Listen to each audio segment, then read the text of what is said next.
Grammy and the Hammer. How you doing? And my rowdy friends, yes. And Kimberly is here. No, do not end live video. And Clear Coaching and Alicia and City Lotus. Are you the same person? Natalie. And let's see, Dawn is here, and Justin, and Tracy zipping in from Oakland. Yeah. Hello, Dr. Donna. Tara is here. Some of the names I can't pronounce. Susan's here. Hi, guys. Hi, folks. Hi, everybody. Elizabeth is here. And Corinne from Germany, who somehow always manages to make it. And looks like somebody from Africa's here. And Dee Dee and Amy and Lynn. Hello. Wow. Every single time I sit down here, especially after a break, because I took 2 weeks off, I can't believe y'all are still coming to the gathering room. It's so amazing. Hello, everybody. Elena and Cheeky Woman and Deborah and Eva and all the beautiful folks. Amy and Yolanda and Organic Jewels and Coach Dan. And hi, Coach Dan. Marianne and Pamela and Mary Biondo. Everybody's here. We're all here together. So I hope that you all saw the title of today's episode, which is When You Literally Can't Even. This is something that I've heard on the interwebs, and I know it's what the kids say. If you may have seen the Saturday Night Live episode where they were just playing with the fact that people say they literally cannot do things, and there was when literally cannot do things means you literally cannot do things. So there's a woman who has broken both arms from the shoulder to the fingers, and she's in these 2 arm casts that make her walk like a zombie. And she keeps saying things like, the people around her are saying, I literally cannot stand that. Could you open the window? And she says, I literally cannot open the window. The point is, she's the one person in the skit who literally cannot, but everybody there is saying they literally cannot. Well, this morning, I got up. I usually start a little later than this. We just got a bunch of people quickly. So this morning, I awoke. Yes, I did. And I thought, I'm going to start a new day of being up on the news, because I used to read the New York Times every morning, and then I kind of got out of the habit. And I thought, I don't know anything about what's going on in other parts of the world.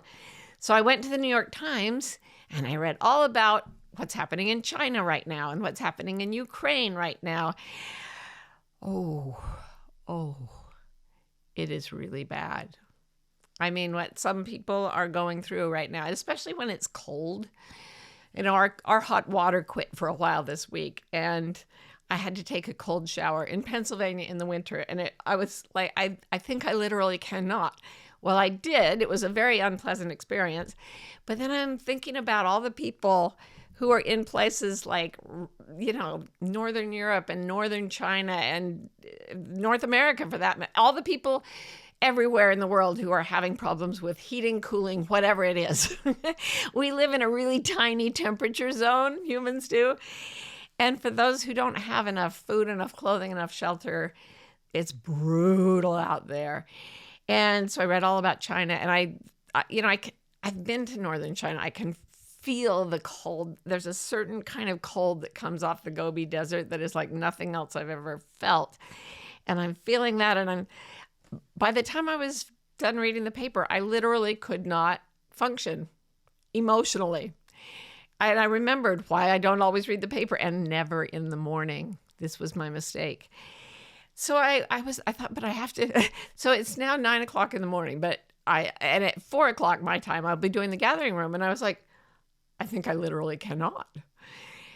But I know that both my hands work, both my arms work, my brain is functioning. It is not true to say I literally cannot. However, there is a point that we all reach in our lives, like so many people in the Ukraine and China and all over the world right now, where you really literally cannot.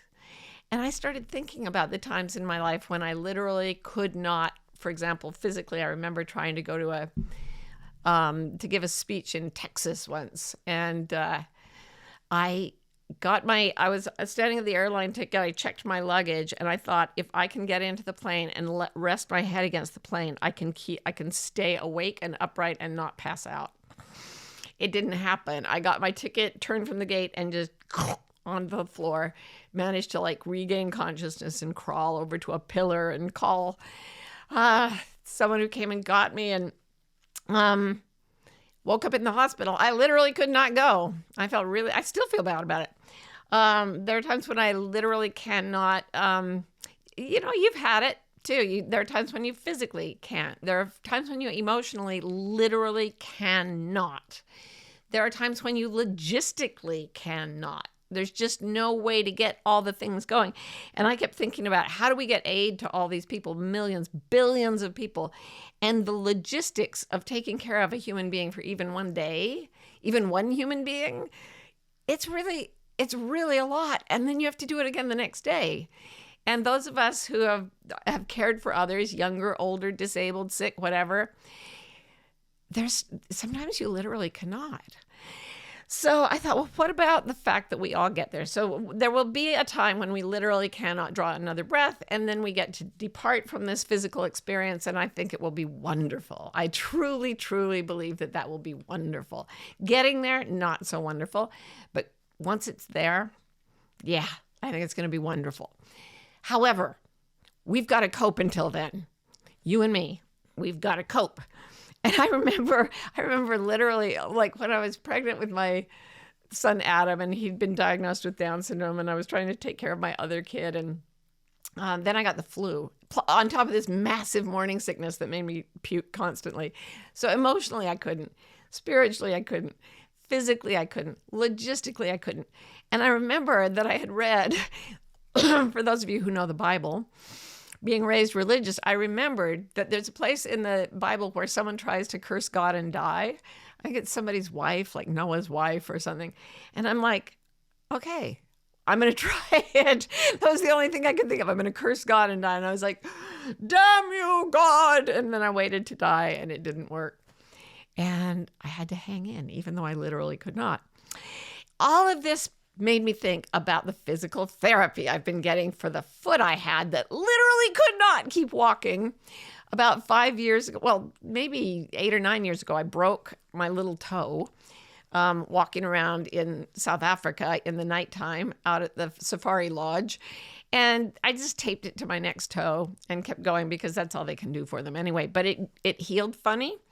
And from then on, I developed worse and worse problems with this foot until they finally had to saw the bones apart and rearrange them.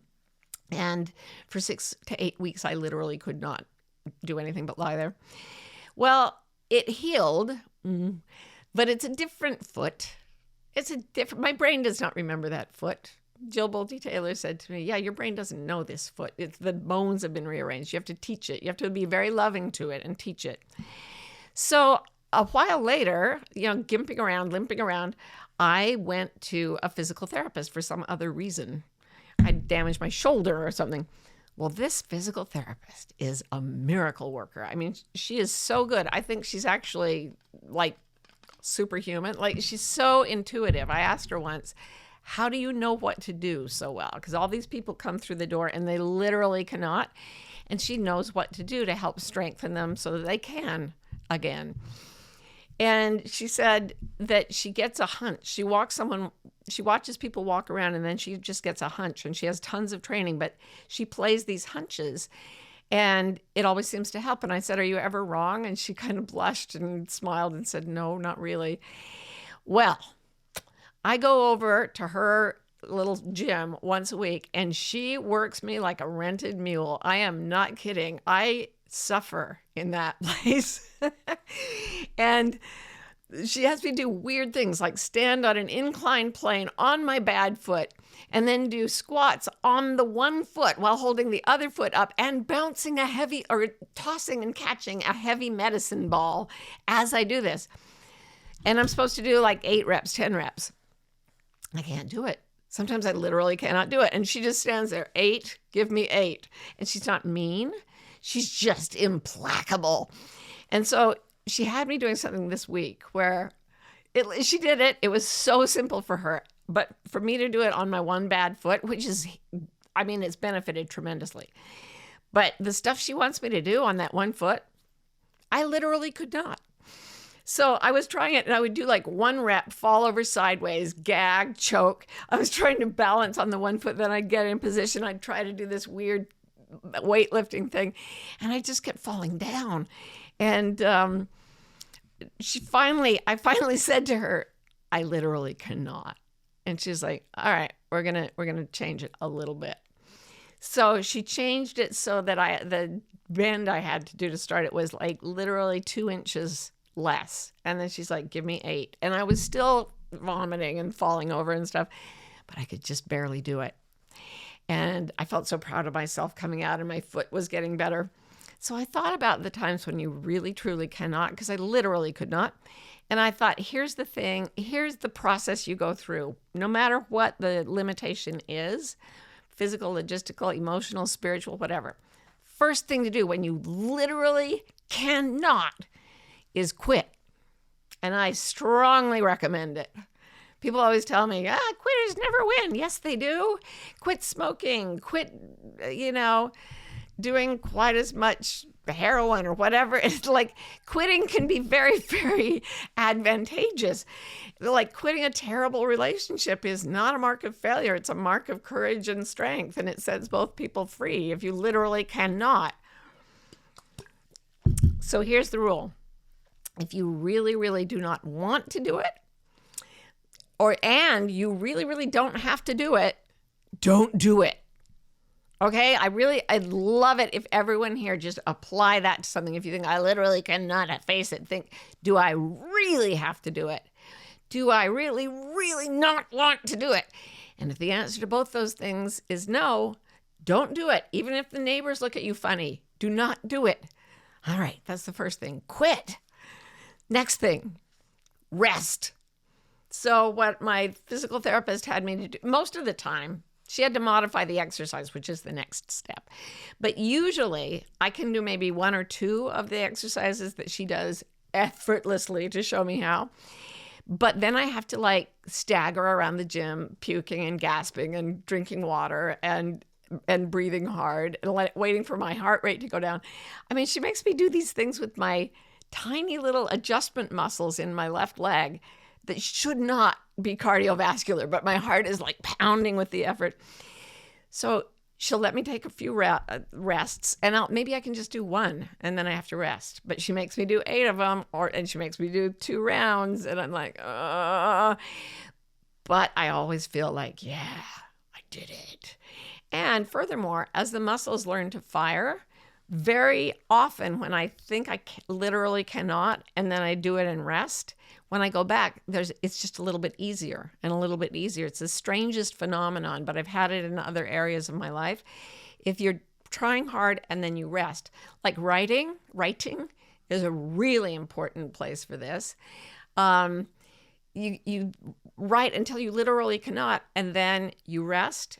And you get up the next day and there's fresh material waiting for you that's been developed overnight in your brain. There are things your brain and body can only do after a period of sleep, at least deep rest, but ideally sleep. So if you really cannot face things, take a nap, go to sleep, lie down, lie flat. Remember what I said about the movement in China, that it's just tongue ping, which means lie flat and just rest until you can get up and try again if you really, really want to do it. The next thing is what my physical therapist finally did for me the other day. She modified the exercise, but only a tiny little bit, right? So if there's something you're trying really hard to do, like raise children, which is probably the hardest thing there is in the universe, on all the planets in all the universes, I'd like to just give them each a human baby and say, go for it, because they probably literally cannot. But there's a time, if you can't do it the way you wish you could do it, modify it. So I think I told you our little Lila, 2-year-old, had her first ear infection the other day, and we took her to the doctor, and she was prescribed amoxicillin, which is a really good antibiotic, but they run out of children's sizes. So they sold us adult amoxicillin. This is in the middle of the night. We're at this all-night pharmacy. And we were supposed to break the capsules and put them in something she would eat. And I gave the prescription to the pharmacist, and then she saw that it was a child, 2-year-old child. She was like, oh. She's like, you're going to have to break the capsules. I said, I know, the doctor told me. And she goes, abandon all your principles, all your ethics. Just get this stuff into your child, no matter what it takes. So we spooned a lot of Nutella, which Lila had never tasted, down her throat that night, and her ear got better. We modified the ideal parenting so that we could get the thing done, right? To get it to happen. So modify, like, bring your standards down a little, bring your, be okay with a, done is better than good, as Liz Gilbert likes to say. So modify it so it's a little easier and go for it again. And then finally, the final thing that I've done in my life is to go away and work on strengthening the part of myself that needs to do the work, and then come back. And this is what it was like when I published my first book, and it went absolutely nowhere. The publicist went into jury duty the day the book came out, and there was literally no publicity. Not that that book was ever going to be a bestseller anyway, but it was a super heartbreak for me to put it out there and have it go nowhere.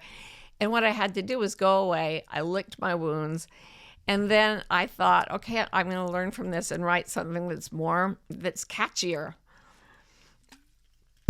Oh no, that's not what happened. I wrote a novel that didn't get, and then I get published, and then I did publish one book and it didn't go anywhere, and I said I'm going to go rewrite that novel and make it more commercial and make it into a memoir, and with my editor's help I was able to do that.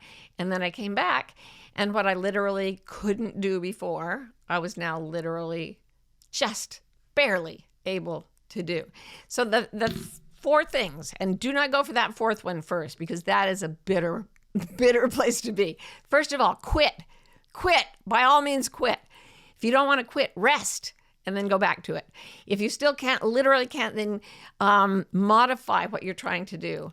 And if you've modified it and you've reduced it and everything, and you still want to do something that you haven't been able to do, go strengthen yourself. Like I went away from my physical therapy appointment, and I said, I'm going to do little strengthening exercises, so the next time I go in there, by God, I'm going to be able to do that thing. And it may take me a long time, but that's my approach. So we now have some wonderful questions coming in. City Lotus says, but how can we actually do something that we feel we can't do, but actually want to do and can do? For instance, I have massive fears about seeing people and often feel I can't do this, but I want to. I have the same thing. I have massive social anxiety. Ooh, it's hard. And I've done all kinds of things. Going on TV for me was a deal breaker. Because I would force myself to go do things, but I would shake and my mouth would be dry, and it was really hard. And when I started going on TV, people started commenting on it because I was even more nervous, and it was really, really obvious. And I literally went to a psychiatrist and said, I've heard that if there's this blood pressure medication that helped Barbara Streisand go on stage again after crippling stage fright. And the doctor said, oh yeah, I use those for golf. I was like, all right, would you mind selling me some? So I took this medication that just brings down your physical anxiety. And I was able to just barely emotionally get myself there with the physical. I modified it. And what happened was, because I took the medication every time I went on TV, my brain connected those things. And now when I see a TV camera, I actually have a calming effect that I used to get from the medication. I don't need it anymore. So do not hesitate to go to someone for help. Hey, I didn't even put that on the list. Hello, that's where I'm not thinking right. Yes, get help. Ask for help. And I did it in that case. And if you really, really want something and you've tried to do it and you can't, tell everyone. Go online, talk about it, see who can help you.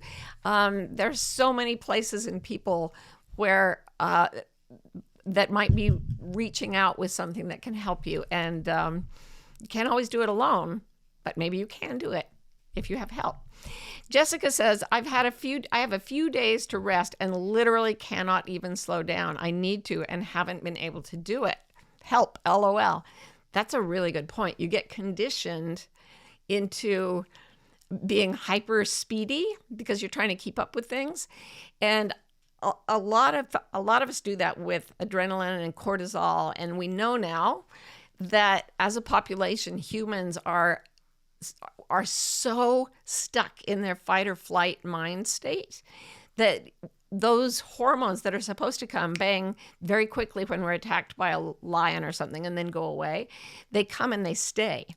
And the problem is that when you have free time and you supposedly can settle and rest, your brain isn't used to resting. It's always in fight or flight, like do. And I have done that periodically in my life until I reached absolute collapse. And that is not how you want to do it. So I also wanted to say something about often when you think you cannot do it and you're trying all the ways and you don't know, when you get to that quit stage, if you surrender to the situation, I really want this, I cannot do it, a touch of grace can come in. And this has happened often to me, that just a little bit of grace comes to help me, just a bit. So there'll be a little spark of magic. And today, actually, I was getting the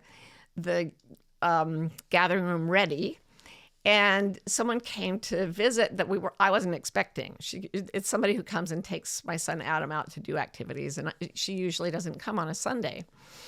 And so she came in, and I was like, oh no, I'm in my pajamas and everything's a mess and I haven't had a shower. And so I ended up chatting with her for a while. And she's a very magical person. And she was reminding me about when she came to meet us. And we all were sitting around talking, our whole family. And then this woman, I thought, maybe she's read Expecting Adam because she's dealt with adults with special needs. I said, have you read a book called Expecting Adam? I don't usually do that. And she's like, no. And then, so we kept talking. And then suddenly, I said something that made her know what my name was. I guess she just knew I was Marty. And I said, Martha Beck. And she went, wait, what? You're Martha Beck? And she had read another one of my books and was really into it. And there was a sense of, oh my gosh, this person is there's a connection and there's magic.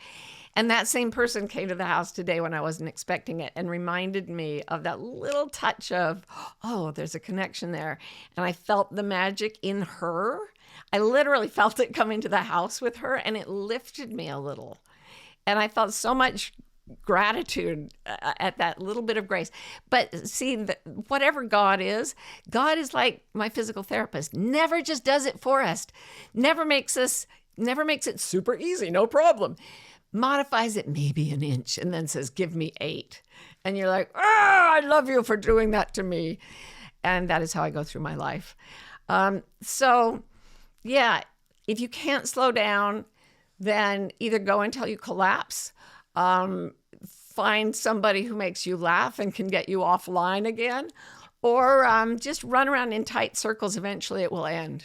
You will run out of stress hormones, and then you will need to fall down and rest, and you will, and it will be great. But look for the moments of grace too. Donna says, how do you manage self-loathing and feeling like a failure that happens when you quit or rest? Whenever I literally can't, I truly feel like a useless slug. Well, that's just an integrity problem, frankly. Now, in my last book, The Way of Integrity, I point out that much of our suffering comes not from things that happen to us, but from our thoughts about things that happen to us. And it's the thoughts that are punishing.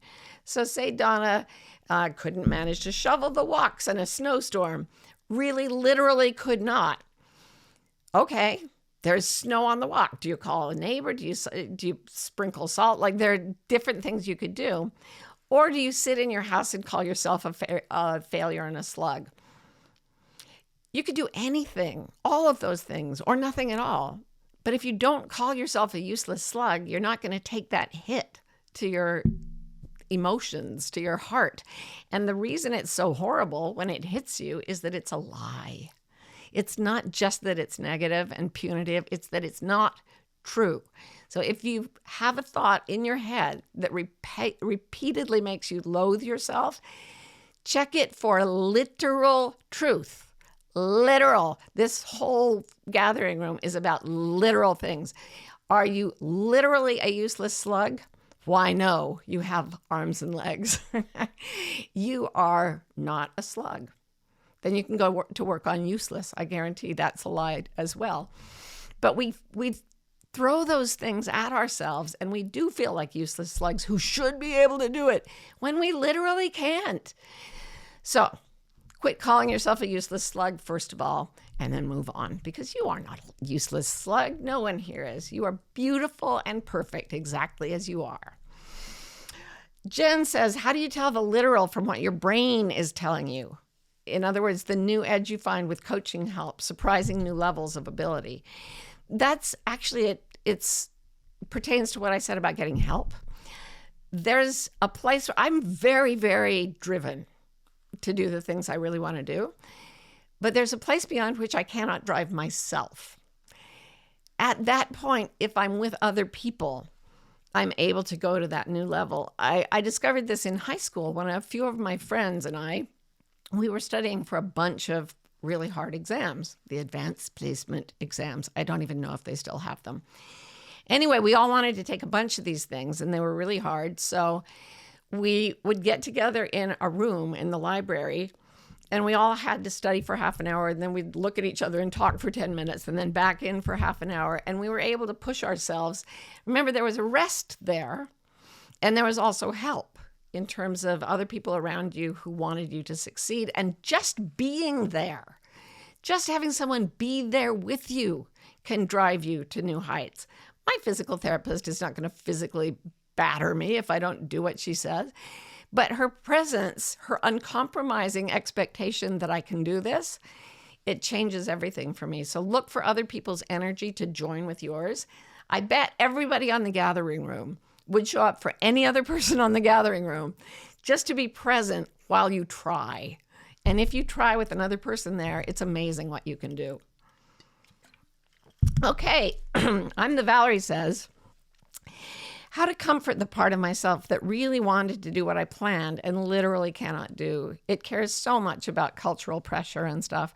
Oh, I know. And sometimes it's not cultural pressure.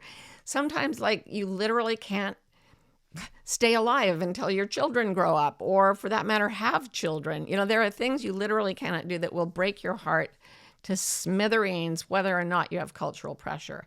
So at that point, you really have to become the higher self that can love the self that is experiencing the loss.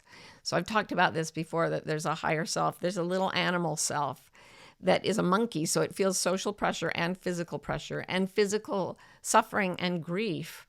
And then there's a bigger part, a part that's continuous with the whole universe, where if you can find that, and you can go either into the deep center of yourself, or you can imagine a huge version of yourself that is much bigger than your little monkey self.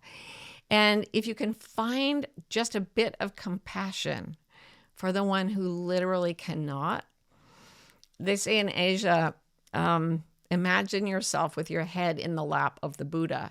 And the Buddha just means a completely enlightened being who is pure compassion. So sometimes you have to be your own Buddha, and you can put your head in the lap of the Buddha and say, this hurts so much that I literally can't. And that love, if you let it in, will stroke your head and say, yeah, you literally can't. And I'm right here, and it'll be okay. You have to go through the grieving, but know that there is a love that will contain the grieving. First, you can imagine it, then you'll feel it, then you'll get signs from the universe, then you'll get people walking in to show you that you're not by yourself. Okay. Cheryl says, how do you know if you can't do it or if you're just making excuses for yourself? I'm the master at talking myself out of things, being kind to myself when I really need tough love. You've identified the problem so beautifully. And since you know this pattern, you can try quitting, you can try resting, you can try modifying, you can try strengthening. Or actually, the point that I didn't even put in my prep is becoming the most important one. connect with someone else and say, let's do this. I think I can literally do it, but I'm not. Can I make a promise to you and you can help me literally do it? See if connecting can help. If not, try these other things. Try saying, I will take a rest and I'll do something wonderful for 5 minutes, and then I will try for 5 minutes, and then I will rest for 5 minutes, and see if you can go to it by inch by inch by inch. That's all you need to do. Carlene says, how do you follow the steps if you are already in a collapsed state? Well, that's where the quitting and the resting comes in. The steps for something you literally cannot do, check and see if you need to surrender. That's the quitting part. Be kind to the part of you that isn't able to go forward for whatever reason, and let that part rest. Comfort that part. Stand by that part. Call a friend who can stand by that part. Modify what you're trying to do. And then just allow yourself to gather strength in the faith that you are being carried through those parts of your life where you really can't go on. I was talking a minute ago about how I tried to curse God and die when I had the flu and the pregnancy and the Down syndrome and everything. And there was a point at which I started hemorrhaging and actually would have died. I had what's called a placental abruption. And usually if that happens, first of all, it's very rare if you haven't been in a car accident or something. Usually the baby and the mother both die. And this is when my then husband was out of the country, and I started bleeding really heavily. But I had my daughter, my oldest kid, who's non-binary, but I didn't know it at the time. And I remember lying there and saying, I literally can't do this. And I felt hands touching me. And they were big hands. And I thought, I was so near unconscious, I thought, those are male hands? And I said, look, I don't think this is a female problem. I don't know why I was thinking this, but the hands went away, and then other hands came back, and they were smaller. And I woke up about 8 hours later. I was on a couch. I don't know how I got there because I'd fallen to the floor. And the bleeding had stopped, which it never does in cases of placental abruption. So they diagnosed it and couldn't explain what had happened. So the touches of grace, they come. And you literally, until the time comes when you are meant to go, you literally cannot not be helped. There is no way to not go on if you can surrender and learn to rest and trust and reach out and be loving to yourself. You literally can get through absolutely everything you're meant to. And one last thing I want to say, though, it's over time. You don't have to be at death's door. That's where I allowed it in, because I had been taught that until I was at death's door, I had to do it myself. As I've come to believe there's something caring for us in the world, I can get divine grace for a cold shower. I can't do this. God help me. I made it through the cold shower, folks. You'll be glad to know. Yeah, I think that grace is waiting for us. It wants us not only to be able to make it, it wants us to enjoy life and to be happy and to have fun and to have abundance and to have plenty. So don't think you have to be at the literal end of your rope before you say, could I get a little help with this, please? Because I think that the forces of grace are standing eager and waiting to be allowed to help us. So I'm going to go practice that for the rest of the day. In the meantime, I literally can trust that we'll all be here in another week's time for another version of The Gathering Room. I love you all so much. Thank you for coming.